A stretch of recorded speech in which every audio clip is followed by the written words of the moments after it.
Hello, America. There is a lot going on in Egypt. It's happening fast, and none of it's good. If anybody looks at history, you will see the beginnings of the French Revolution. You will begin to see the beginnings of what happened in 1979 when Iran fell into the hands of Islamic radicals. 32 years ago to the day tomorrow. They went on to an Islamic republic. How quickly we forget. It is like watching history just repeat itself before our eyes. Mubarak today, there were reports that he was going to step down. Yeah, he was going to step down. That was the first thing. Then he said that he would wait until September to step down. And then I'm not really sure what happened. Then it was the VP was going to get all the power. And then the military was going to have power. And then none of that happened. None of it. Mubarak just spoke an hour ago and announced that he's not going to step down early. He'll wait until September. I don't see a happy ending to this man. I really don't. Mubarak did say he was going to hand off some of his duties to the VP, but he's still staying on, so does that really matter? And do you know who the VP is? It's not good. So here's the results in Egypt. It's chaos. This is not a happy group of people. They were ready to celebrate. We're going to break down what is happening and what will likely happen next.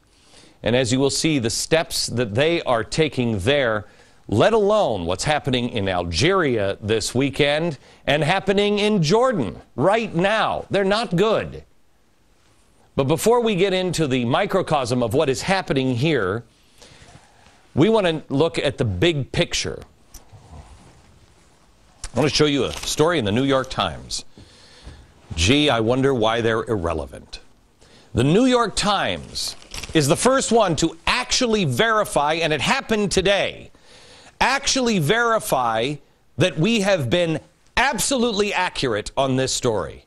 We are the only ones that have given you the full picture, and now we're looking to the New York Times and the rest of the news media to explain what's going on today or what's going to happen tomorrow.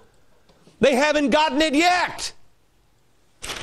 But let me give you what was on the front page of the story today. It's Wired and Shrewd.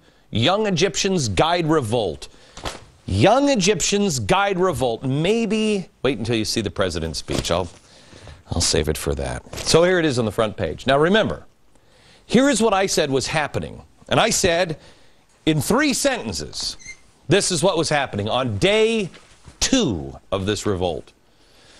I said radical Islamists, communist and socialist will work together against Israel, will work together against capitalism, will work together to overthrow and overturn stability. Mocked for it. Here is what the New York Times blindly stumbles upon today, and then they extol this as a good thing. They describe some of the individuals who helped spur on the unrest and how the young is there, and they're using the internet, and how they laid out a weekly protest schedule, which has been followed by to the T, by the way, including today. And then they actually write this. I love this. Here it is. In the process, many have formed some unusual bonds that reflect the non-ideological character of the Egyptian youth revolt, which encompasses liberals, socialists, and members of the Muslim Brotherhood. Notice they don't say communist yet. Quote, I like the Brotherhood most, and they like me, said Sally Moore, a 32-year-old psychiatrist that should have her head checked, a Coptic Christian, and an avowed leftist and feminist of mixed Irish-Egyptian roots. They always have a hidden agenda, we know, and you never know when power comes how they'll behave. Excuse me? Could we fix reason firmly in our seat for a minute for this 32-year-old nincompoop? I know, and you know they have a hidden agenda. What do you think that hidden agenda is, little Miss Leftist Feminist Christian? Does it involve, oh, I don't know, a big sword to the head of people like you? But this leftist knows that's a risk, but is willing to work with the Brotherhood. Why? Quote, but they're very good with organizing.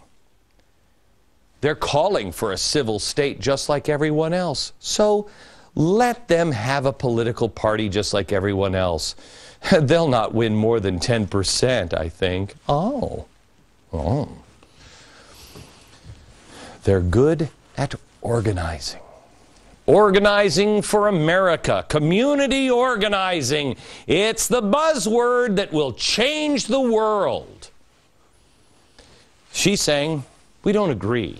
She admits they have a hidden agenda, but rationalized working with them because they're good at organizing, and they'll only get 10% of the vote. Oh.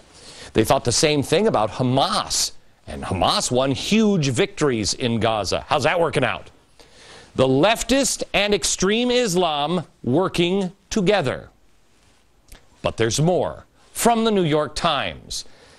Islam Lofti, a lawyer who is a leader of the Muslim Brotherhood Youth, says his group used to enlist others from the tiny leftist parties to stand with them in calling for civil liberties to make their cause seem more universal. Many are now allies in the revolt, including Zayed El-Amidi, a 30-year-old lawyer who was then the leader of the communist group. Make it seem more mainstream. And the New York Times doesn't even notice that maybe this is a bad thing. Why are we in so much trouble? Why is America suffering from our own mistakes in the Middle East? Why?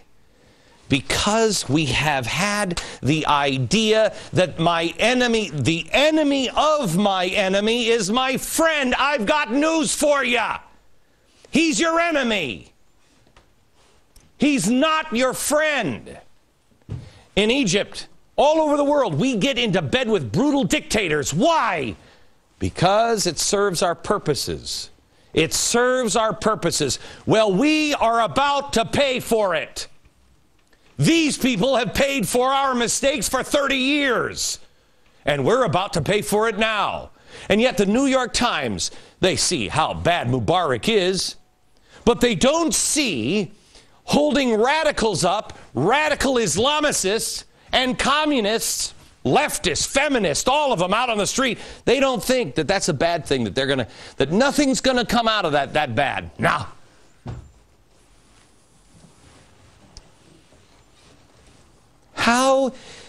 How have we survived this long being this stupid? Good heavens. I don't even understand how we survived a week with a media like this. Are you kidding me? All these Harvard know-it-alls that have no clue as how to... They are given the story. They write the damn story. And yet, they will see, come with me, they will see this. In the paper, front page, they see this. But they'll say, this is crazy. Oh, this is crazy. What? Oh, and then he says it's going to cascade into a revolution throughout the Middle East, and it could possibly affect Egypt or Europe. It could possibly affect London. Oh, that's crazy talk. Really? And of course, our president, our president is proud of the youth. Listen to our president, what he said today about Egypt. Transformation that's taking place because the people of Egypt are calling for change. And they've turned out in extraordinary numbers, representing all ages and all walks of life, but it's young people who've been at the forefront.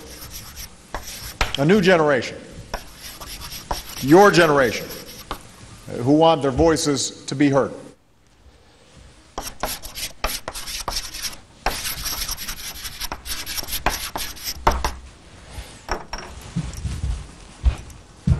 Let's see if I have this right. This is only happening. This is a day of transformation. Fundamental transformation, Mr. President. This is a day of transformation. Why? Because the people have called for change. Your slogan too. And it's all people. But mainly, it's young people, just like you. You can change the world, transform it. Wow. Thank you for your leadership and guidance, Mr. President.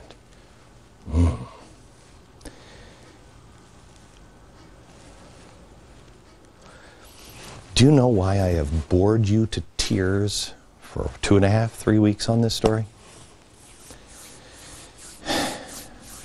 I said on day 2, I walked over to that wall because they were already calling me Chicken Little. And I pointed out those things, and I said, I am going to plant my flag on this, and I will fall on my sword if I have to. Everyone has said this program was crazy. I have never said what I have said in the last 2 weeks, which is this: I know I am right on this. I never said that. I've never said that before. I said, I hope that I'm wrong, but I don't think I am. But I've never said I know I'm right. Why? Because on this, I know the research that we have done for the last 2 years that has led to this moment. I know history. I know what history teaches us. And I know my gut. And I wanted you to see it. I wanted this to be branded on your head. I wanted you to be able to see it and know there was no one else telling you this stuff. Why? Why would I want to do that? Because I need you to question everything. Not only that I say, but everybody else. You are being manipulated. And there are powerful forces all around the world. These people didn't come out just because, hey, I think I'm coming. These people have been organized.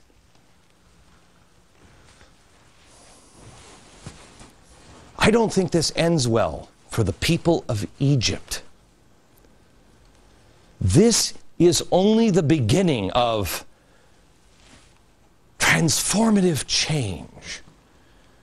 This is the beginning. I told you on day number 1, you are witnessing the Archduke Ferdinand moment, which led to a transformative change called World War I. You are watching the beginning and the birth of the New World Order. And you want to call me crazy? Go to hell. Call me crazy all you want.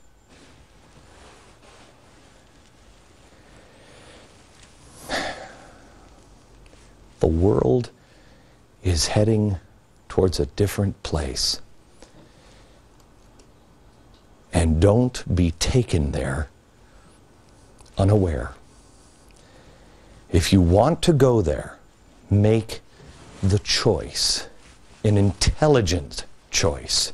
But don't be led there, and don't you dare let your friends, when they get there, say, well, how did this happen? It was happening while you were asleep.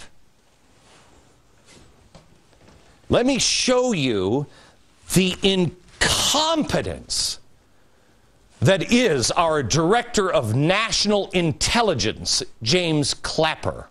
Here he is on the oh-so-peaceful Muslim Brotherhood. Watch. The term Muslim Brotherhood is an umbrella term for a variety of movements. Right. In the case of Egypt, a very heterogeneous group, largely secular, which has eschewed violence and has decried Al-Qaeda as a perversion of Islam. Right. They have pursued social ends, betterment of the political order in Egypt, and et cetera. It's and then not, in the other, it's not a violent side I'm interested in. I'm interested in their nonviolent side, which I was talking about. Social justice. In other countries, there are also chapters or franchises of the Muslim Brotherhood, but there is no overarching agenda, particularly in pursuit of violence. Save me, Lord. Please, take me now. Please, take me now. There'd be a lot of people in America that would love it. If we're going to do it, let's do it in a dramatic fashion, live on TV. Take me now, Jesus. My grandfather owned a farm. I remember being about this tall and going to the place where we would buy chicken feed for his chickens. Let me tell you something.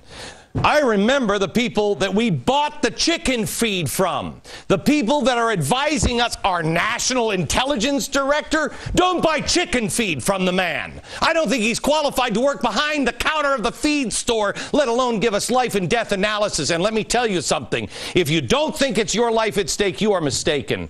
It's not your life today. It's just the life of those people in Egypt and the lives of those in Israel. Oh, but it will be yours. We keep listening to this guy, and it will be yours. Here he is saying there's no evidence. They're peaceful.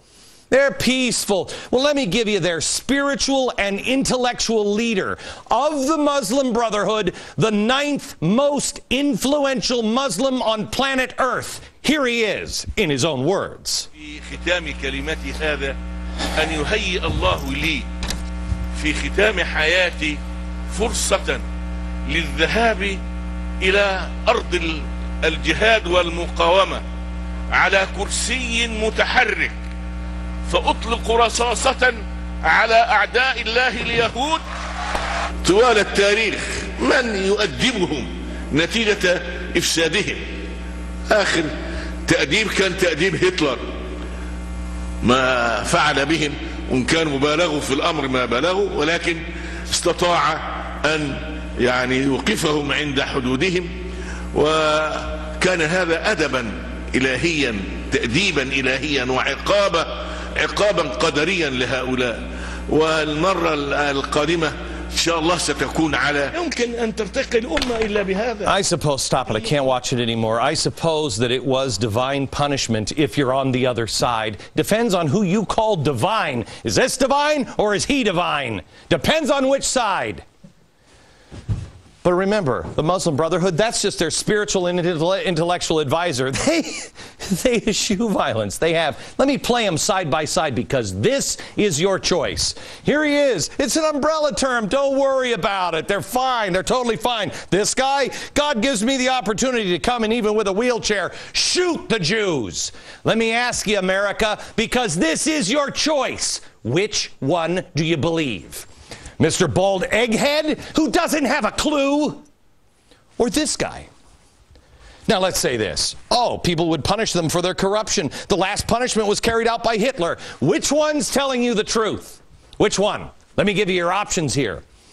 If you listen to these pinheads, and he's telling the truth, you're dead. Israel, dead. If he's telling the truth, and you trust him, you're dead. If he's lying and you trust him, you're fine. But he better be lying or you're dead. Got it? It's just that easy. We went through this in 1999 where I said the same damn thing about Osama bin Laden. Well, if he's lying, he's just saying that. He's a politician. He's just trying to stir his own people up. Really? Tell that to the 3,000 people in the building. Tell it. Tell it now. Oh, I was wrong. Tell it to the Israelites. Tell it to the people that live in Israel. Tell it to the people, just like, what was that stupid 34-year-old psychiatrist who says, I know they have an agenda, but they like me. No, they do. Do they? Tell it to Daniel Pearl.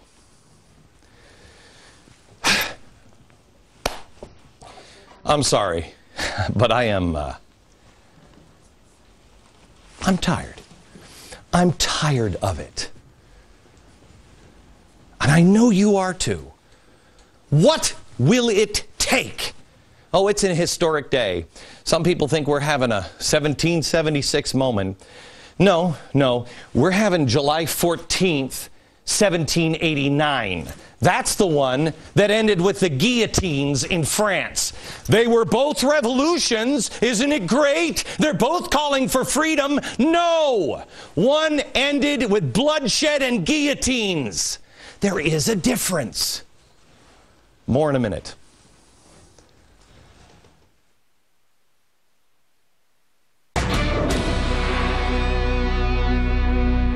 I took deep cleansing breaths. What? I'm totally fine. President Mubarak announced that he's not stepping down. Instead, he's going to hand some more of his power to his vice president. We don't even know what that means at this point, but you need to know who his vice president is, because it ain't going to get any better. K.T. McFarland is the Fox News national security analyst, and she has held positions for national security in the cabinet of Nixon, Ford, and Reagan. KT, how are you? Oh, great, Glenn. Tell me about the vice president, because he's not a good guy. This is yeah. Omar I just want to make sure Suleiman. it's Egypt. Of Egypt. Yes. This is Omar Suleiman. Now, what you have to remember is Egypt isn't North Korea. This is not a cult of personality. Mubarak isn't Kim Jong-il. What Mubarak represents is a leadership group, part of the military, intelligence, Egyptian business, and Mubarak has been the face of this for the last 30 years. Now, with Mubarak leaving the stage, whenever this happens, it's still the same group remains in power. But the question now becomes not just what happens with Mubarak, frankly, or even with Suleiman. I think the bigger picture is what happens in this transition. Eventually Mubarak goes. Eventually Suleiman goes. He's not going to try to run for president himself. Well, let me stop you here, because I think people need to understand who this guy is. This guy is not a good guy. He's the director of intelligence. This is like putting the head of the KGB, having Khrushchev step down and go, don't worry, everything's going to be good. I'm just going to put the head of the KGB into power. This is the guy, when Mubarak said, hey, I need to find out some information, he'd scoop him up off the streets, put him in torture chambers and torture. How does anyone think this is going to be good for the people at all? This makes it much worse, right? But here's the thing. Suleiman has been good to us. He's cooperated with us on intelligence, but he's like Mubarak as far as what you're talking about, suppression of the people, lack of economic or political opportunity. So yeah, he's Mubarak I happen to, KT, I don't know, we've never talked about this, you and I, before, and I don't know how you feel about rendition, but I'm not opposed to look, we got a nuclear bomb that's going to go off, and we've got 40 minutes. I want Jack Bauer on the job. However, Me too. Rendition, if you're going to torture somebody or get information from them, do it yourself. Have the courage of your convictions. Do it yourself. Mm-hmm. Don't fly them on a ghost plane to Egypt and throw them in a basement and have somebody like these guys torture them. It's bad news. This guy was the head of the rendition program in Egypt for us. So when you say he was helping us, that's not really good, his kind of help. Well, it depends. The Middle East, and we have now seen the freedom agenda of President Bush and, frankly, of President Obama. There were some good points there. This is a region where there have been autocratic dictators. They have suppressed their people economically and politically for decades, and those people are now rising up, from Tunisia to Egypt to Lebanon to Jordan. Who knows how far it extends? So to the extent that we're on the right side of history, by supporting their yearning for economic and political freedom, that's good. The question I have, though, is there going to be a power vacuum If Mubarak leaves, if Suleiman is pushed out, where is the Egyptian military? Because in a vacuum, who's the most organized group in Egyptian society? The Muslim Brotherhood, the extremists, the giant. That's who you don't want in this situation. Well, no, it seems like we're getting advice from the intelligent community now for President Obama that they're totally, I mean, they're going to serve apple crumb cake to everybody. KT, thank you very much. We're going to go to Israel next, and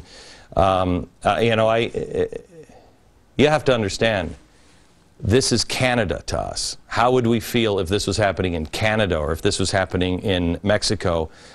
If this were happening in Mexico, I could guarantee you somebody would have a camera and somebody would be doing their show from Texas.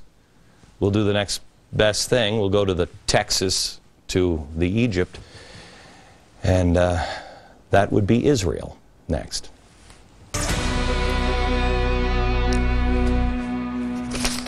A couple of things that amaze me that the world is not really talking about on this Egypt story. One, a coming insurrection. That this is a domino. And as it emboldens, and as the president said, it's just change. People are crying out for change, and it's a new generation just like you doing it. As that is encouraged, and as one falls, what falls next? And the connections. I want to show you a member of the Socialist Workers' Party in Europe, in England, where she had never seen anything like this. And now she's bringing that home to England. Watch. I was lucky enough to spend 4 days in Tahrir Square this week. And I have to say, I mean, I've been a revolutionary for, you know, over 25 years, but to actually witness a revolution taking place in front of your very eyes.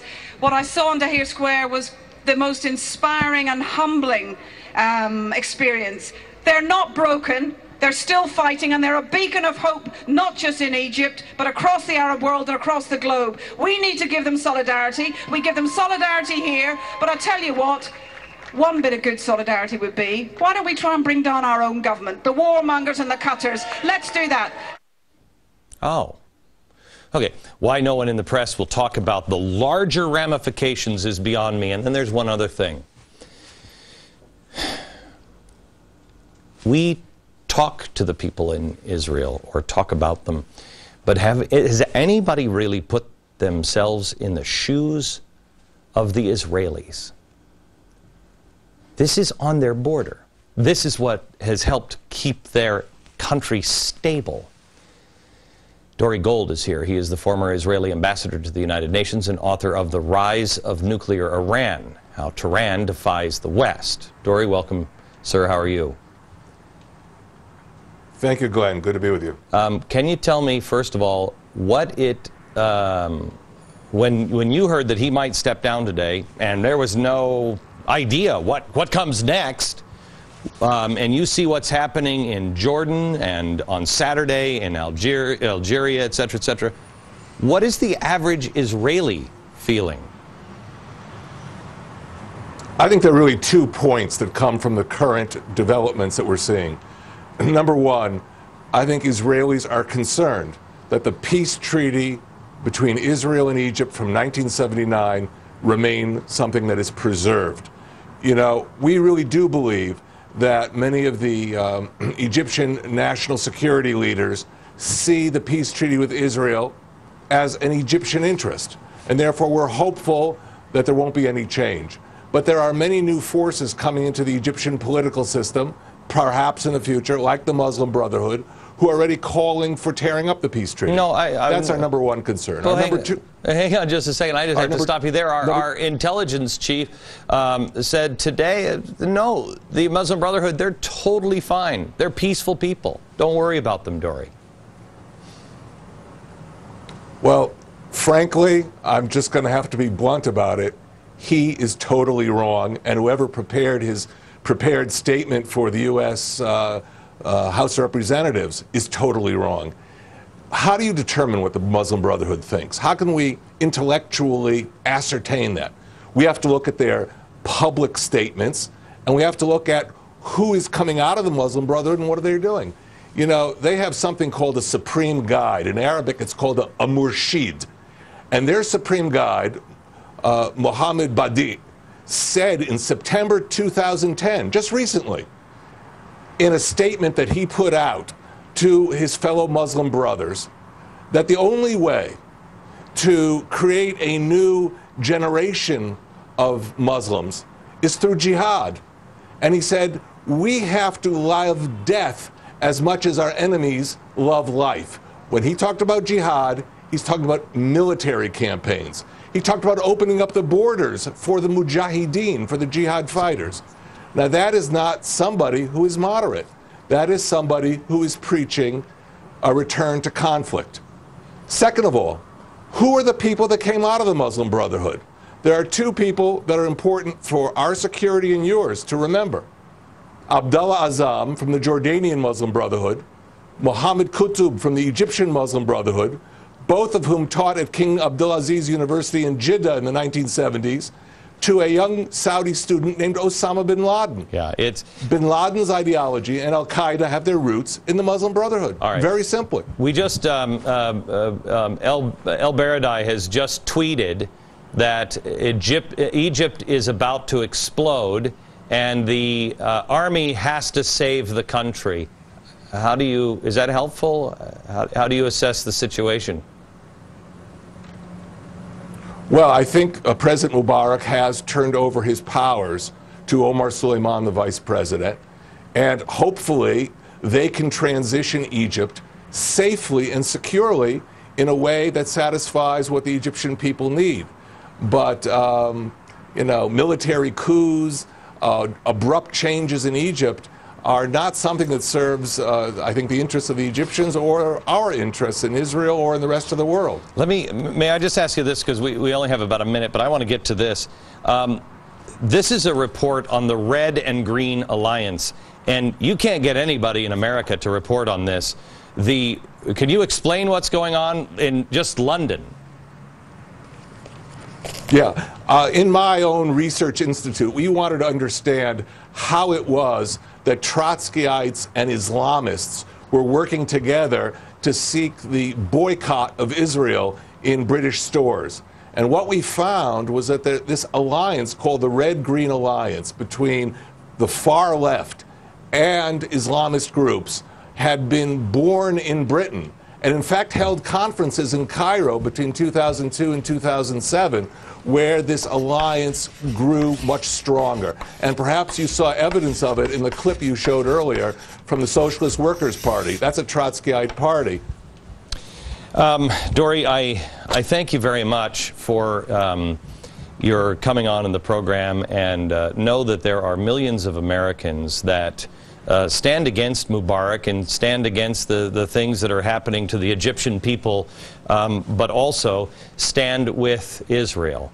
I don't know how this ends, but millions of Americans are praying for Jews all around the world and Israel every single night. God bless you. Well, thank you. Thank you very much. You bet. Back in a minute.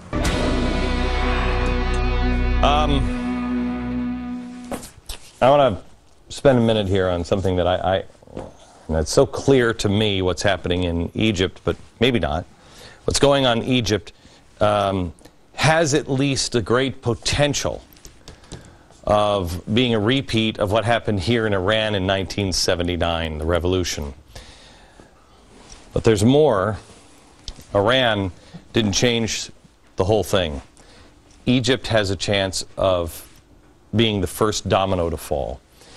So first, I want to talk about 1979 revolution in Iran.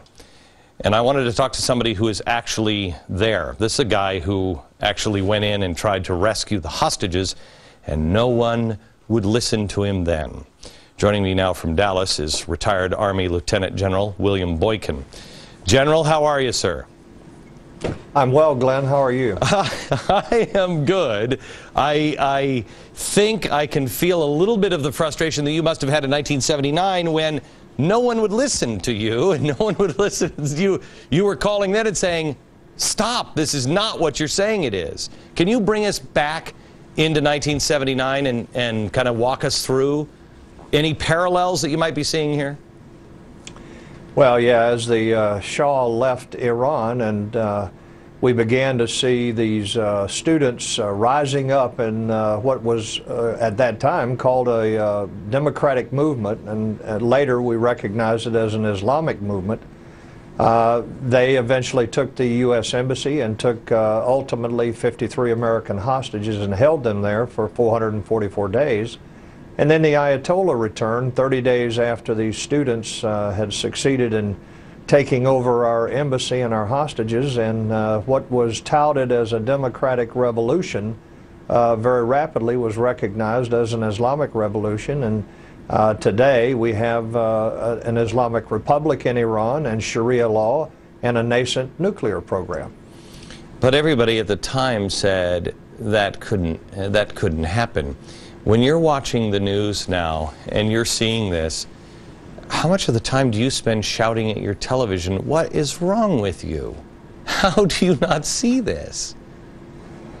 Yeah, Glenn, you know, as Americans, as Westerners, we want to, I guess, see the best in all of this. But the reality is, and I will look at you now and say, we're going to see an Islamic Republic in Egypt, and it is going to be an Islamic Republic where Sharia law is the law of the land. And regardless of what the leadership of our country says and what our intelligence community says, the Muslim Brotherhood was created to establish global Sharia law.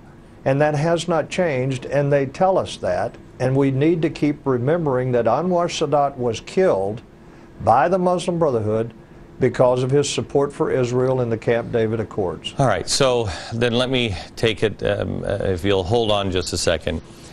Let me talk about the ramifications, because you're talking about a caliphate, but you also say that it will just first fall in as Egypt. This will be the first domino. Let's talk about the domino theory when we come back.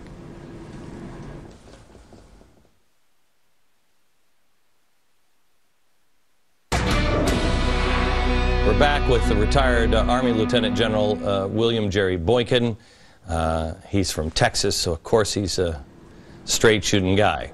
He's the author of Danger Close, and we were talking about what he believes is coming now. He said that an Islamic State he believes is coming to Egypt. I believe it as well. Maybe we're wrong. I trust the General. General, first, before I get into the cascading problem here, Egypt is a military that has special forces that were trained by our special forces. Their planes are our planes. Their tanks are our tanks. They are well trained, a huge military with all of our stuff. What does that mean in the hands of an Islamic State? Well, first of all, I think the military, because of the training and influence we've had, have conducted themselves quite well. But if you look at the capabilities they had, as you pointed out, in the hands of an Islamic government, a government that is bent on destroying Israel, which is the stated, one of the stated missions of the Muslim Brotherhood, Israel must be very concerned about that, because the equipment they have is largely U.S. made. Do you believe we're looking at war with Israel at any time in the near future? You've seen the rhetoric, and I think Dory Gold made some very good points. You've seen the rhetoric since this started in Egypt about preparing for war, and that war is a war against Israel. Only God knows whether we'll actually have war there, but I would tell you that the Muslim Brotherhood is determined to destroy Israel. And I think there's a real threat. Algeria, which is right off the coast of Spain in northern Africa, is going to have a huge day of rage, they're calling it. Been organized now for 15 days that we know of. And that is on Saturday. In Jordan, things are starting to fall apart. What happens to the Middle East now that this is falling apart in Egypt? Remember, Glenn, there were two seminal events that increased the recruiting to the jihadist cause. One was 444 days that they held our hostages, and the other was when the Russians left Afghanistan defeated. The recruiting to the jihadist cause went off the scale because they proclaimed that Allah had shown them favor. That's what's going to happen now. They will be encouraged and emboldened, and there will be more of what we're seeing in Egypt now. Back in a minute. Final thoughts. Tomorrow, more on what all of this means in perspective you won't get anywhere else, including, look out, gang, it's going to hit you here from New York. Good night, America.